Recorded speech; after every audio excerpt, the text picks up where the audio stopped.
Hello friends, my name is Shivam from DevOps Schools and I will help you to enable your learning process in various technologies of DevOps, artificial intelligence, machine learning, big data and many more. This is our initiative to help you by sharing multiple tutorials and videos. And if you want any specific tutorials on any particular topic, then please do comment in the below comment section and I will help you with it. Also, please subscribe to our premium services on YouTube, which will give you access to more content and videos to enhance your knowledge about all these topics. Also, if you want me to help you with regards to the online trainings and classroom sessions by our qualified trainers, then please do write me at contact@devopsschool.com. That last part of our discussion about message-driven microservices. Today, what I'll do is I'll quickly go through this message-driven microservices basics again, and then I'll introduce you to Spring Cloud Stream. We'll see how to send and receive messages to RabbitMQ. Then today we'll also discuss about a very important thing, domain-driven design. So we'll see how to actually design our microservices using this DDD approach, and we'll try to understand all the concepts of domain-driven design. Maybe we'll not be able to complete the whole domain-driven design. I'll try to complete some part of domain-driven design today, then we'll continue from the same point tomorrow also. So let us get started with message-driven microservices. Quickly, I'll revise. So we understood that Spring Cloud Stream, which we use for messaging, which we are going to use for messaging, is dependent on Spring integration. And we discussed some basics of Spring integration. Let me quickly tell you what is that Spring integration. So I just started with an example. Suppose if you have two applications, application A and application B, B is exposing SOAP web service and application A wants to consume that SOAP web service. Normally what we do is, by using WSDL, we generate the code and we use that code to consume that B. So if we are following that approach, we understood about loose coupling. Are these two applications loosely coupled? Yes, Satish, you're able to hear me? Anything yet you want to tell to me, Satish? Yeah. So go ahead. If you want to talk, please unmute and talk better. Satish, I'll cover once we are done with microservices, right? Anyway, I have to show deployment of microservices to PCF. So I'll show at once. Oh, okay, no problem, Satish. So once we complete this microservices, most probably whenever possible, by this Friday, I will show you the remaining part on PCF. Okay.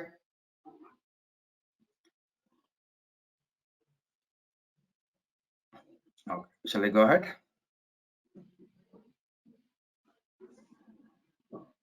Okay, fine.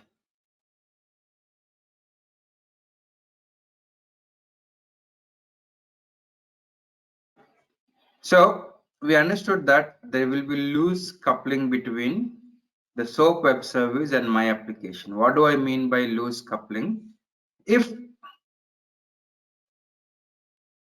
Yeah, sure, definitely, Satish, and we are not going to miss anything whatever I have mentioned in my agenda. Everything whatever I have mentioned in my agenda will be covered in detail, right? So don't worry at all. I will not even rush. I will not do it. I'll spend good amount of time and I'll give you everything. So actually, why I postponed is I have to do that installation, and On that day I was not able to do because I didn't wake up. So I thought anyway I have to show this microservices deployment on PCF. So I thought why I can't postpone that. That's the only reason, otherwise nothing else. Okay, so let's go ahead. So quickly I will revise what I have done, and quickly I'll go to the topics. So when application A and application B are talking to each other, there is loose coupling if we are consuming a SOAP web service, because let's assume that today the SOAP web service is implemented using Java and tomorrow they migrated to .NET. Implementation changed, but contract is same. Do you think my code needs to change? No, right? So there is loose coupling. But what about logical coupling? We understood what is logical coupling. When A is talking to B, A should not know whether B is a SOAP service or a REST service or some other application, right? And A should not know where is B located. If you are doing integration in such a way, we can say that these two applications are logically coupled. And we also discussed, if I want to achieve logical coupling, what we need to do is somehow in my application A, I need to create a in-memory queue, or in integration terminology, we call this in-memory queue as channels. So somehow if I can create a in-memory queue or a channel, then in my code, whenever I want to send a message or whenever I want to talk to B, right, instead of my code creating a SOAP message, my code should somehow create a generic message. Of course, every message will have headers and payload. So it should create a generic message which is not specific to any protocol. Then keep it inside this channel. Then somehow if I can configure a SOAP adapter, what it will do, it will check for any messages inside this in-memory channel, and it will convert this generic message to a SOAP message and will make a call to B. And once the response comes, it will take the SOAP response, convert it to again a generic message and keep it in another channel. So like that, my application code does not know whether it's talking to SOAP service or REST service or anything. And in my code, I will never hard code the endpoint URLs or nothing. Everything will be in configuration, right? So now if I'm using this combination of a in-memory channel and adapter, my code is logically coupled to this application, because in my code, I'm not creating a SOAP message. I don't know whether finally this will talk to SOAP web service also, right? What is the advantage?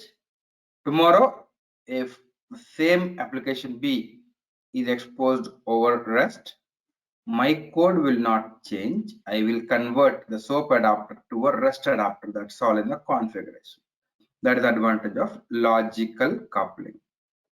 Then later we also understood that sometimes, let's assume that we need to talk to multiple services conditionally, and let's say I am having data in JSON format. I need to send the data to all these applications in some other format like XML.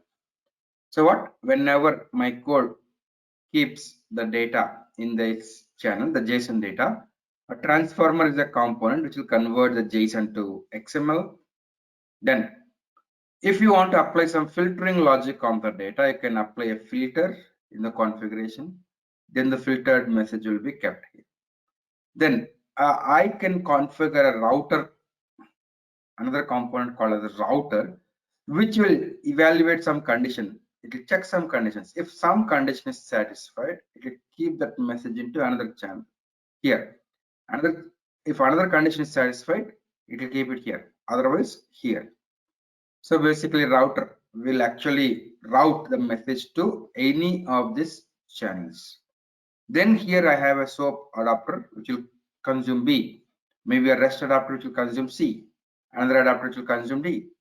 So like that, my message can travel over some set of channels, transformers, filters, routers, and wide variety of adapters.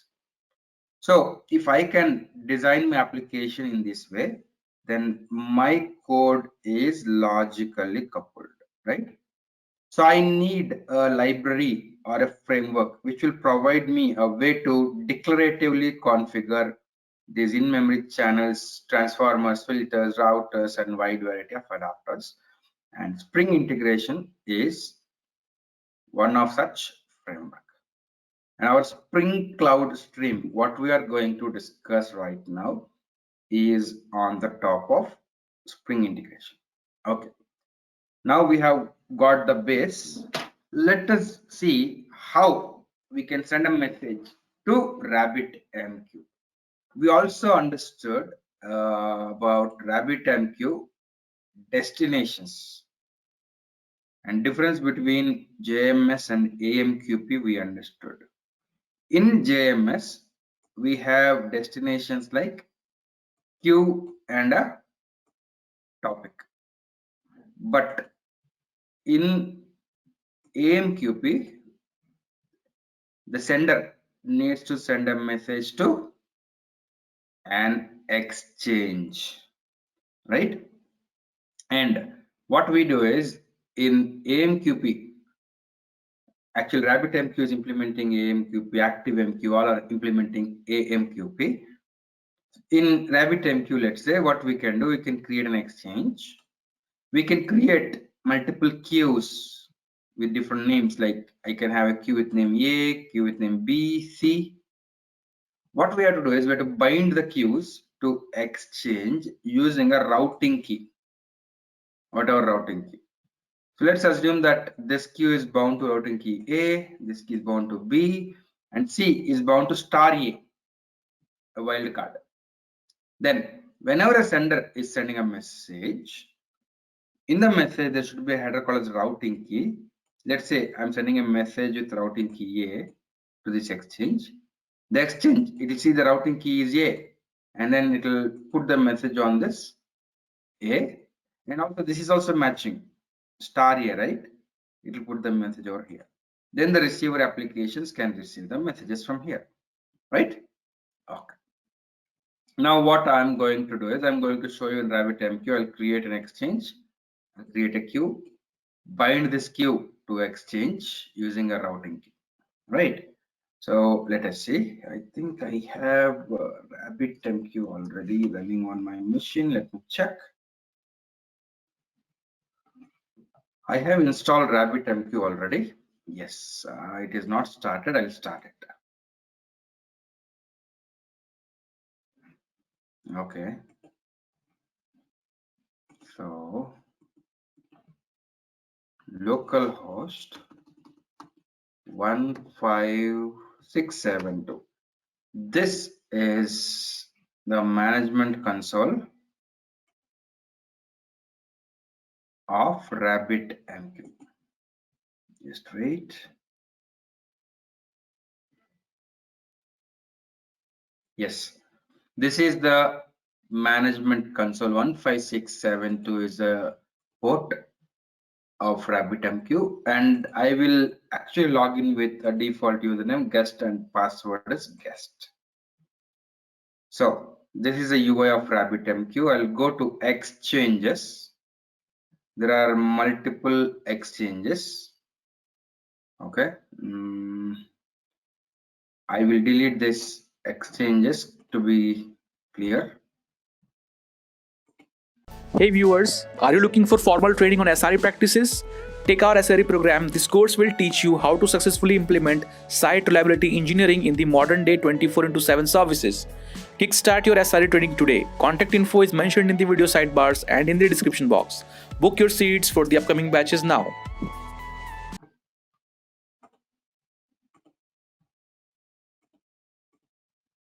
Just a minute, I'll delete the existing ones so that I'll show you clearly. Queues, these are the queues. I'll delete these queues also.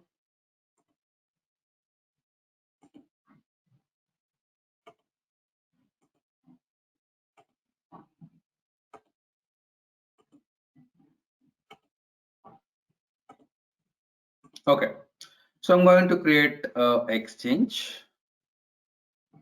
Here it is. I'll say my exchange.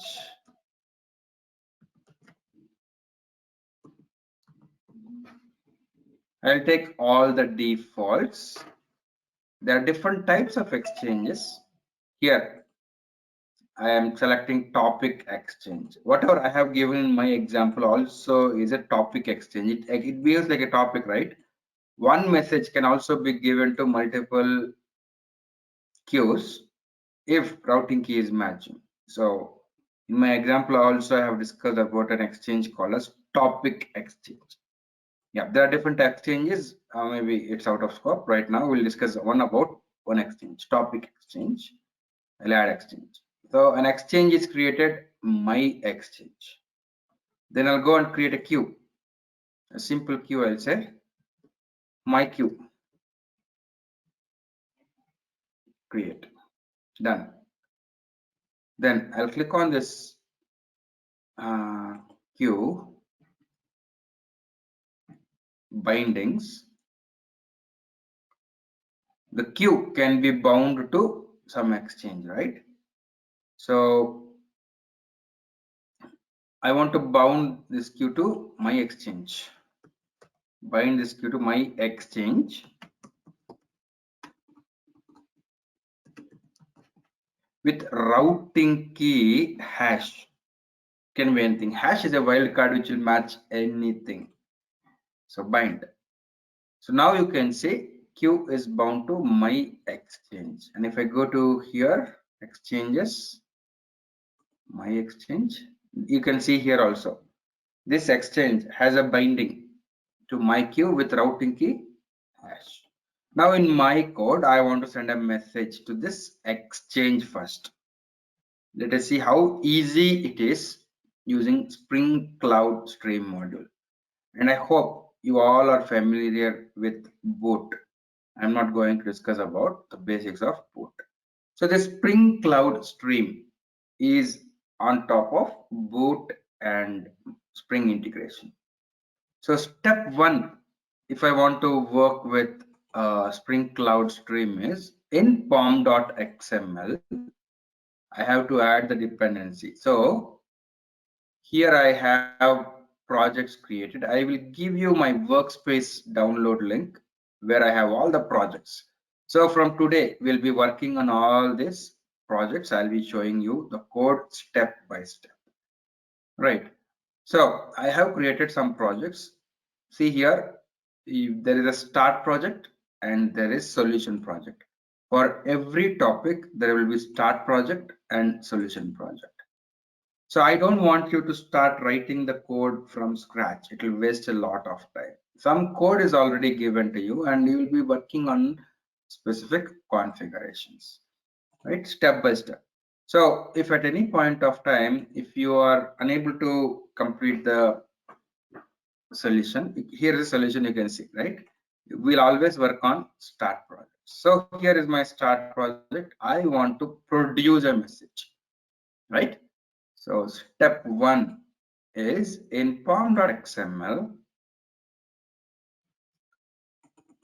See here, my parent is Springboot version 2.2.4 is what I am using. And I need to add the dependency of Spring Cloud Starter Stream Rabbit. So I want to use Spring Cloud Stream with RabbitMQ. So I added a dependency of Spring Cloud Starter Stream Rabbit. Yep. Now, can anyone tell me what version of this dependency? I didn't use the version of dependency. Here also in Boot, we never use the dependency versions. Why? which version actually will be used. How does boot know? If you see dependency hierarchy, yeah, any answer?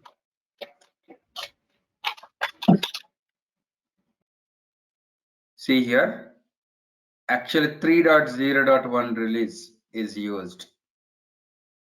Spring Cloud Start Stream Rabbit 3.0.1, and these are the other dependencies, right? Where did I mention the version of Spring? Which version of Spring actually? You can see Spring version is 5.2.3. I didn't mention anywhere because all the versions. It will take from parent. Parent, exactly. Parent.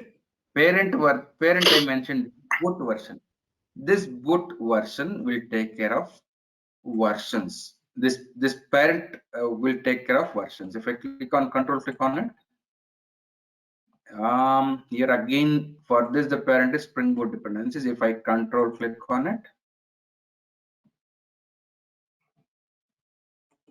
yes, here are the versions, right? All the versions are mentioned here. Okay, so we understood that when we are using boot, the boot parent will tell what version of boot, and on dependencies we don't.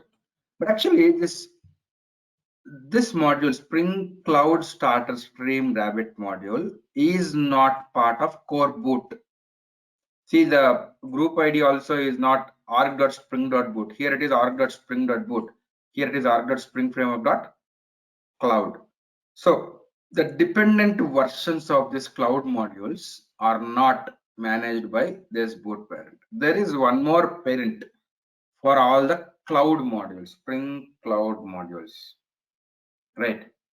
So can one POM have two parents? No. So that's the reason why we added here in dependency management section. Here I added a dependency called Spring Cloud Dependencies, and the version of this is, here I mentioned spring-cloud.version. It is the cloud version. Hoxton SR1 is the cloud version, and here the scope is important. It's just for importing, right? Okay, so here in this cloud dependencies, the version of Spring Cloud Starter Stream will be that. Okay, so first step is I added Spring Cloud Starter Stream Rabbit as dependency. Then what I need to do here, I need to send a message to this exchange, my exchange in RabbitMQ, right? So see here in my code, I have a simple, right now this is a simple example. Later I'm going to show you complex examples once I go to microservice, actual microservice implementation. But here I have a class called as greetings, which is just having a variable message, constructor, getters and setters, nothing much. Now what I want to do is I want to create an object of this greeting class and send it to RabbitMQ destination. So what all I have to do is, if I'm using Spring Cloud Stream, as I told you, I need to create a channel in my application. I need to create a channel in my application, right? Okay, let me just draw the diagram here. This is going to be my producer application. So here will be my code. What all I need to do? I need to somehow create a in-memory channel in my application. Channel I need to define, and I need to define an adapter. Let's say in this case RabbitMQ adapter, which will, whenever a message comes into this channel, it will send it to RabbitMQ destination, right? So I need to configure this channel. Here in this channel, a message which is kept in this channel is going out of my application, right? Such type of channels are called as out channels, output channels, out channel. Okay, I'll talk about in channel next. Now I need to define an out channel and configure an adapter for it. Right. So what all we need to do is I need to define an interface first point. I need to define an interface. I'm calling it as my source, any name, and I need to define a method whose return type is message channel. Okay. Just wait.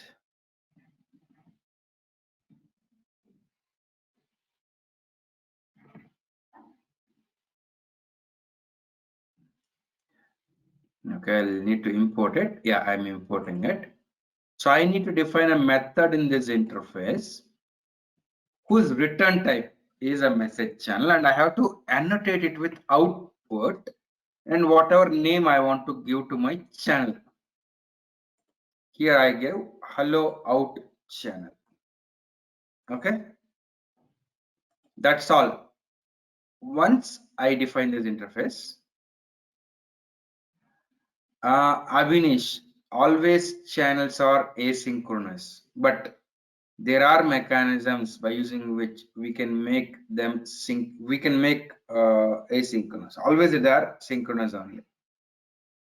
Sorry, asynchronous only. Sorry, asynchronous. Because once we keep a message, somebody will take a message out of the channel, do the processing, and later keep another message into another channel. So channels are always asynchronous. They are in memory. Okay. So now I have created a message. I have created like this, right? Then in my configuration, if you see, I have application.yml. In the YML file, let's see what I am doing is I'm using spring.cloud.stream.bindings.hello out channel. Is this the same name here? Hello out channel. Hello out channel. What I'm doing, I'm binding it to a destination called as hello exchange. What is my exchange here? My exchange. My exchange name is my exchange, right? So I'll modify here. It is my exchange. This is the name of the exchange in my RabbitMQ. I'm mapping this hello out channel to a destination my exchange. But where? In RabbitMQ or Kafka or ActiveMQ, right? So here there is one more key called as binder, where I am writing Rabbit1. And under the same hierarchy like Spring Cloud Stream, here I have defined a binder. Binders is a map, and here is a key value pair. Binders, you can see it's a map. The first key is Rabbit1, same name. And under that I said type is Rabbit. And under the environment, I am writing the configuration and telling how to connect to my RabbitMQ. My RabbitMQ is running on localhost 5672 and username is guest and guest. Okay. Hey, don't get confused. 15672 is the web UI port, but for the broker port, it is 5672. Okay. So I told this one. So I have bound my hello out channel to an exchange, my exchange in this Rabbit. Hey viewers, our Mastery in DevOps engineering program can help you to hone the skills necessary to succeed in high-level DevOps positions. So what are you waiting for? Enroll now and earn certification that show you are keeping pace with today's technical roles and requirements. Contact info is mentioned in the video sidebars and in the description box. Book your seats for the upcoming batches now. So the beauty, if you have to see here, let's assume that tomorrow I don't want to use RabbitMQ. I want to send the messages to Kafka destinations. My code need not change. What all I need to do is, if I want to send to Kafka, in my POM XML, I will have to configure here Spring Cloud Starter Stream Kafka. Okay. And then in the YML file, I just need to specify here type is Kafka. And in the environment, I need to configure spring.kafka. Some properties, just like spring.rabbitmq, how I have given. All this Kafka related connection properties I need to give. That's all, everything is in the configuration. Now, once I have told I have bound my channel to destinations like this, right? I need to bind this channel to this destination, right? One more thing I need to do right now. In my configuration class, I need to enable binding. Again, I'll import this. I need to use enable binding my source dot class, the interface. Once I enable binding like that for the interface, an implementation will be automatically generated for this interface. Now see how I'm going to use it in my controller. This is my controller.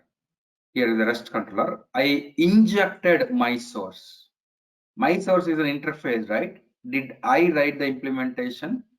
No. Once I enabled binding, automatically an implementation will be generated and it will be injected here. Then I created an object of greeting with the message whatever I'm getting from /greet, right?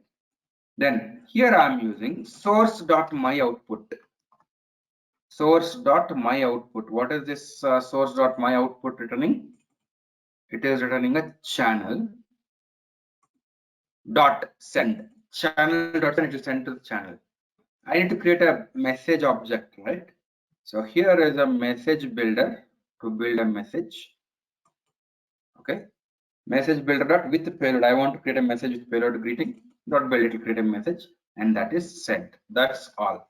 And now in the return value for this greet, I'm just returning greeting object.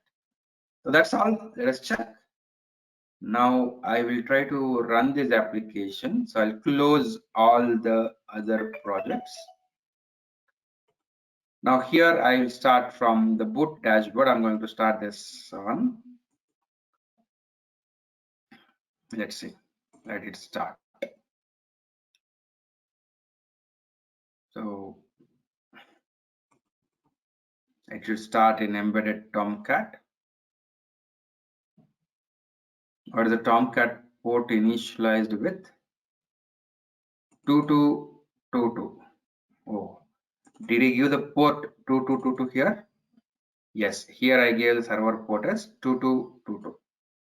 Okay, now let me go and give a request to localhost 2222/greet and message is equals to hello. So I got the same as a JSON response because in my controller, anyway, I'm just creating a greeting object using the message and returning it. But I should see that the message is sent to Exchange. Let us check. Here in RabbitMQ, see here, this Exchange, my Exchange, it is bound to. Oh, wait, okay. See here, this is my Exchange. My Exchange is bound to my queue for routing key hash. Let us see the queues. Is there a queue called as my queue? Yes. Is there one message already? Yes.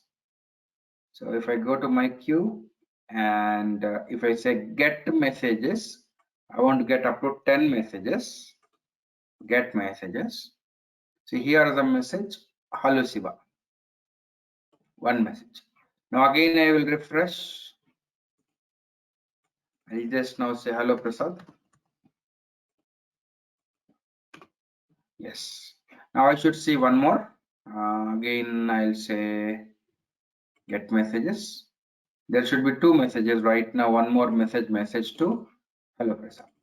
Right. So I'm able to send messages to RabbitMQ very simply using this my source. Enable binding. What it will actually do is whatever bindings we have configured, binding hello out channel to a destination, my exchange will be done. So I told you that an implementation will be automatically generated for this interface, right? So actually that implementation, what will be the code? So in that implementation, what will happen? And RabbitMQ adapter will be configured and it will start polling for messages inside this channel. Whatever messages are there in this channel, they'll be taken and sent to the exchange. That's how it happens. Now, we want to receive the messages. Okay. So what I will do is, actually, one small thing I want to tell you. What I did is, in RabbitMQ, I created my own exchange and I created my own queues, right? I can of course delete all this. Let me show you. I will delete this queue. In the exchange also, I will delete this exchange. Then let me restart this application once and check what will happen. Will those destinations be automatically created or not? Let us see.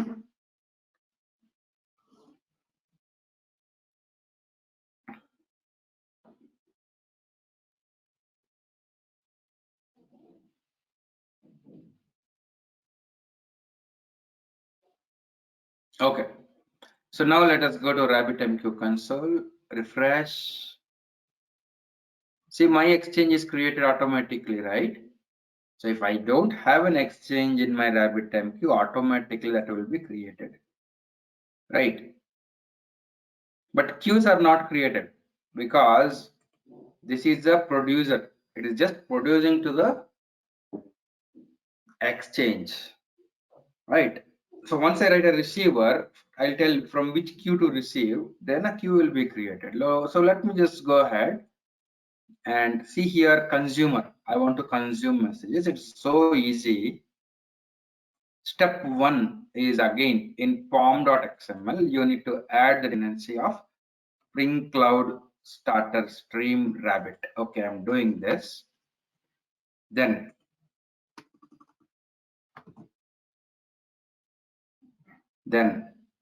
I need to create an interface again. Here now you can see this is there's a method which I wrote. It should return a subscribable channel, a channel which can subscribe to messages. Subscribe, right? Okay, and this is the input channel. So I'll be receiving a message into this channel, right? So it's an input channel. I have to annotate it with input. And then for this interface, I want the implementations to be automatically generated. So what I'll do in the main application, I have to, in the configuration file, I have to enable binding. Okay, I'll import it. Then very simple, what I have to do is I want to receive, right? Just for demonstration, here I have written a method which is taking greeting object and I will annotate it with stream listener. That's all. I'll import it. So once I configured it to listen for messages inside hello in channel, right?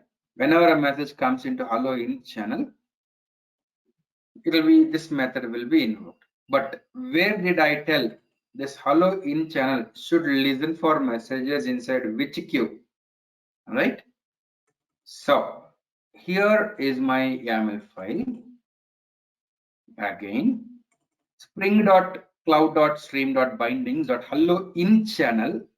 I want it to be listening for messages where inside a queue called as hello queue, which will be bound to hello exchange, and in the rabbit one, and here again same binder, right? So let me just run it and show you what will happen. What is the importance of group and this destination, group name and combination of destination, how it will work out. Let me show you. I'll start this consumer.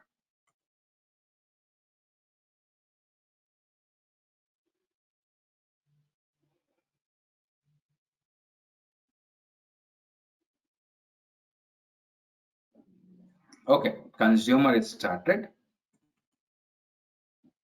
Now here you can see there's one subscriber and all. To declaring a queue for inbound, what is the queue name? Hello exchange dot hello queue. See the queue name, declaring a queue for inbound. Hello exchange dot hello queue is bound to hello exchange, right? So here actually I mentioned as hello exchange, right? But in my producer, I mentioned it as my exchange, I guess. They have to match. Okay, I'll copy this and I'll paste it here. Okay, they have to match actually, right? So let me restart again, consumer.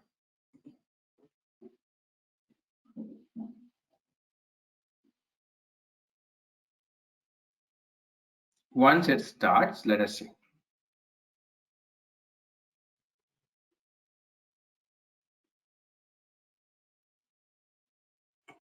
Yeah, here you can see my exchange dot hello queue is bound to my exchange. Let us see here in exchanges. Is there my exchange? Yes. And in the queues, see here there's one queue created called as my exchange dot hello queue. Right? Okay. So what is the importance of group? Why we should use like this? Suppose if I start 3 instances of same consumer application, 3 instances of consumer application of same application, right? They should be treated as one group. 3 instances of same application. Let's say I'm scaling this.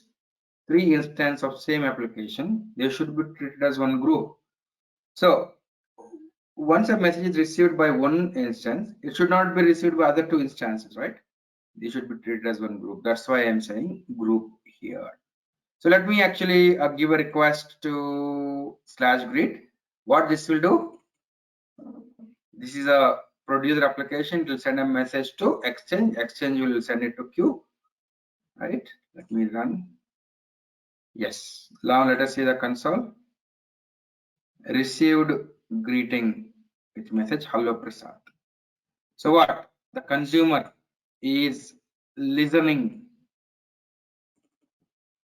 for messages in hello in channel, and whenever it comes, it is printed, right?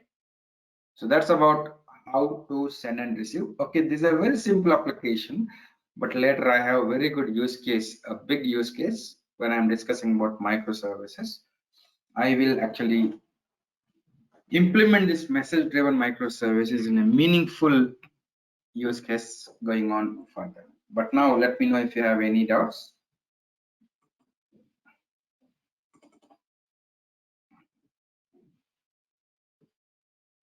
Okay. So actually what this is a URL, a new URL where my code, my presentations all are present. So I'm just giving it over the chat.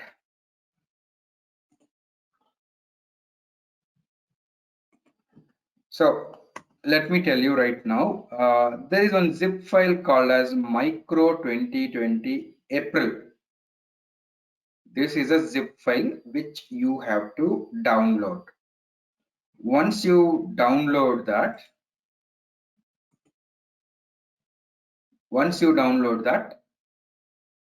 here you will be having a workspace inside it, micro WS, whatever workspace inside it. Here there will be all projects whatever I created. Okay. In your Spring tool suite, you have to switch to this workspace. Whenever your Spring tool suite is started, it will ask for your workspace, right? You have to switch to this workspace and all the projects will come, whatever, and they will be grouped like this. If you import all the projects, then grouping will not come. I have done a grouping. So you just have to switch your workspace to this one, to this folder. You will get all the projects like this.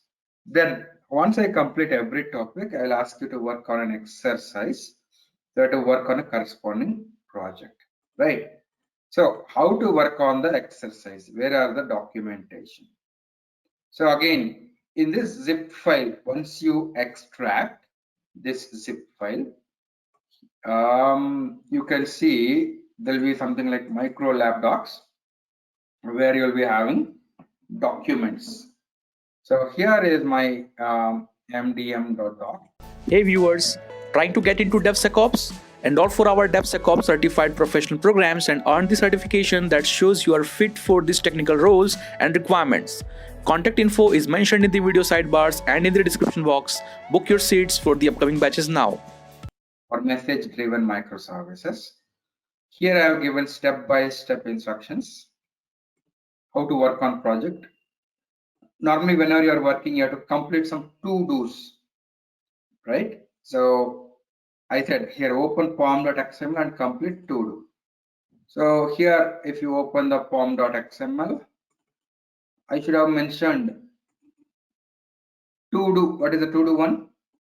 Uncomment the below dependency. Like that, you'll be working on this document, completing the to-dos, and you'll be arriving at the solution, right? A simple exercise. You can do it offline once I complete the next topic. I'll go to the next topic now. A very, very, very important topic, very, very confusing topic, a topic which is not understood by many experts also, domain-driven design.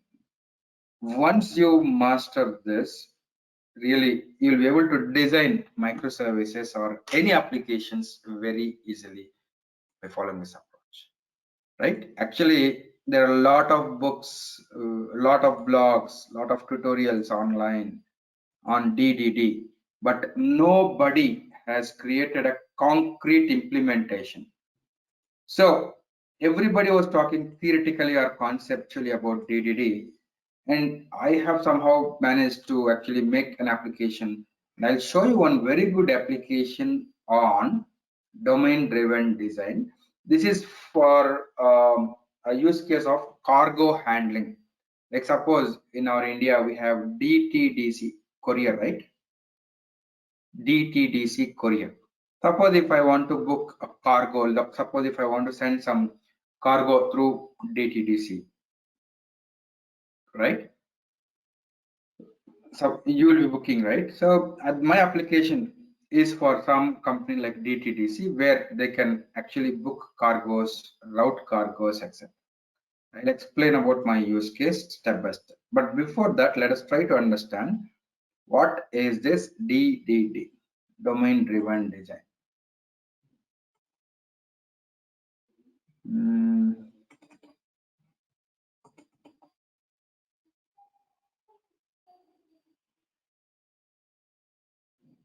Yes.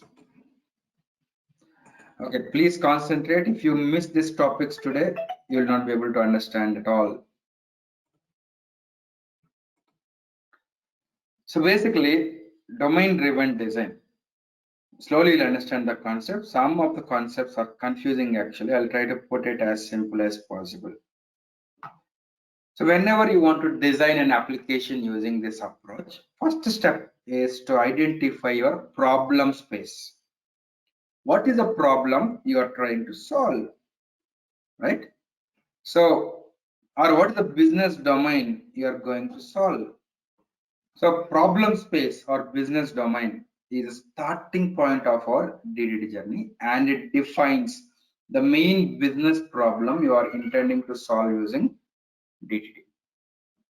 So taking an example, suppose if I'm writing an application for auto loans, like car loan, vehicle loans, etc., auto loans. So my domain is what? Auto loan management is my domain. So what is the problem space I'm solving? I'm going to write an application for auto loan management or vehicle loan management. This is going to be my core business domain or the business problem, right? So first step, okay, identify what is the domain. Identify the problem space for which we are going to propose a solution. Then another example of problem space. Suppose if you are working on retail banking, there are multiple problem spaces like checking account management is a problem space. Savings account management is another. Credit card management is another problem space. So you have to identify your problem spaces. Then once you identify the problem spaces, you have to identify the subdomains that involves identification of subdomains essentially involves breaking down of your business capabilities of main business domain. So you have to identify submodules or subdomains. For an example, in my auto loan management problem space, I have identified subdomains like originations is one subdomain, servicing, collections, these are subdomains. Okay, what do I mean in our use case? Let me exactly tell you. In auto loan management, what we need to give loans, right? So somehow the flow starts with creating a new loan application. Is it origination? See, what is this originations subdomain all about? This subdomain takes care of business capability of issuing new auto loans. So how to issue a new loan or lease, right? So whatever business capabilities related to issuing new loan belongs to this module, originations subdomain, right? Servicing is another subdomain that takes care of business capability of servicing. That means generating monthly billing, monthly payments, etc. That will be taken care by servicing. And collections subdomain, it takes care of the business capability of managing these loans if something goes wrong. Suppose if a customer defaults on a payment, what to be done, right? Everything is taken care. The logic or the business related information will be taken care by this collections subdomain. So first step is I identified my problem space is auto lease management. And once I know my problem space, I have to again categorize or identify subdomains. So my auto loan management is a domain which I want to solve. Under that, based on the business capabilities, I identified my subdomains, right? So for example, if you take an example of credit card management domain, in credit card management also there are a lot of subdomains like product management. Again, credit card, they may be having a lot of products. Billing management, claims management, these are all the subdomains of credit card if you take a credit card domain, right? So the next thing is a very important and a confusing one, bounded context.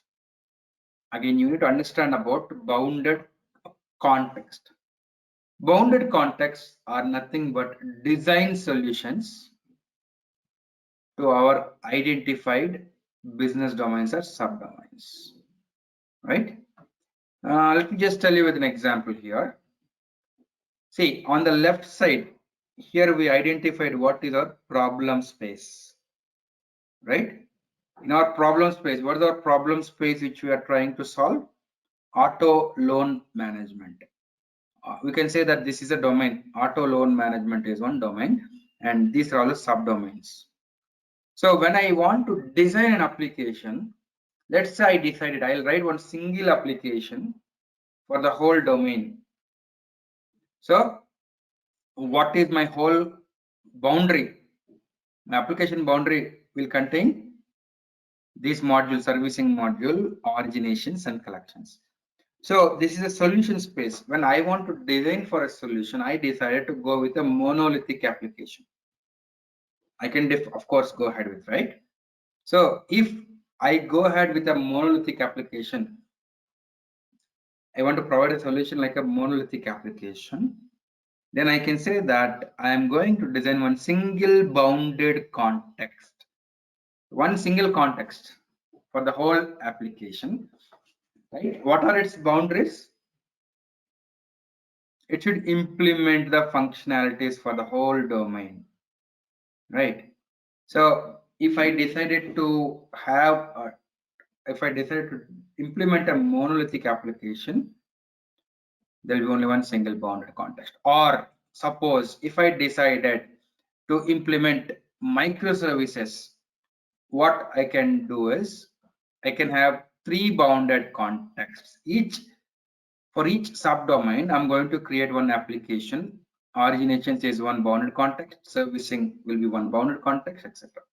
So if I'm designing a solution to decompose into multiple bounded contexts. See here, these are nothing but our microservices. Each microservice will be our one bounded context. Why the name context? What is the context of this servicing? Whatever logic is required to generate monthly billing, monthly payments, etc. That is the context. Servicing is a context. And it is having its boundaries. It should expose some functionality related to the servicing only, right? So it is having one context. What is the purpose of it, right? And it is having its boundaries. It cannot have logic other than servicing. That's why the name bounded context. So for our problem space, what we can do is we can decide to go with a monolith. In that case, our whole monolithic application, we call it as one single bounded context. So our solution space is having single bounded context. It's a monolith. But if in my solution space, if I create one application for each subdomain, then I can say that each application is nothing but its own bounded context, right? So coming to the next thing, domain model. What is this domain model? So till now what I did, I identified my problem space, domain, subdomains. Then I thought, okay, let me implement each subdomain as its own bounded context. Now it is in the design phase only. We have to start implementing it, right? So domain model is the implementation of core business logic within a specific bounded context. So when I say that I am implementing bounded context, that means I'm actually designing my domain model. Domain model is an implementation of the business logic within one bounded context, right? So just think about whatever I have told. Problem space, identify domains, subdomain. Then decide how you want to design. You want to design a single application with single bounded context. You want to design multiple bounded contexts. That means for each domain, you want a separate application. That means multiple bounded contexts. Okay. You decide to go with some multiple bounded context. Now let us take one bounded context or one application. How to implement it? That means we have to write our domain model, right? So we have to identify these all 5 things. Whenever I want to implement, I need to identify, okay, in this bounded context, how many business entities are there? What are all the business rules, business flows, business operations, and business events? Let us see. In technical terminology of DDD, this translates to aggregates or entities or value objects, domain rules, sagas, commands, queries, or events, right? So basically, in your organization, if you are working on any application, you will be having your domain expert, right? Business analyst. So business analyst is the one who knows about the business very much than a developer, right? So in business language, your business analyst will have to identify in the business what are all the entities or what are the business rules, flows, operations. But I am a technical person. I may not be able to understand whatever a domain analyst or domain expert or business analyst is speaking. For me, these business entities, for me, they are nothing but, in my technical language, it is aggregate or entities or value objects. So business entities map to aggregates. Business rules, we call it as domain rules, and business flows, we call them as sagas, and business operations are nothing but commands and queries, and events are nothing but events. So simply in this diagram you can see, in one bounded context you have to identify, your business analyst will say We'll identify what are all the business entities, rules and flows and all. You, the developer, for you, this will be translated to these things. Right? Just see this diagram for a minute. In DDD technical language, we are going to use this terminology. Okay. Okay, slowly I'll introduce about each of this terminology with an example, don't worry. So what is an aggregate? You need to understand. Aggregate is the central business object within your bounded context, and that defines a scope of consistency within that bounded context. Let me show you with an example. Thanks for watching. Want to study further? Join our training programs today.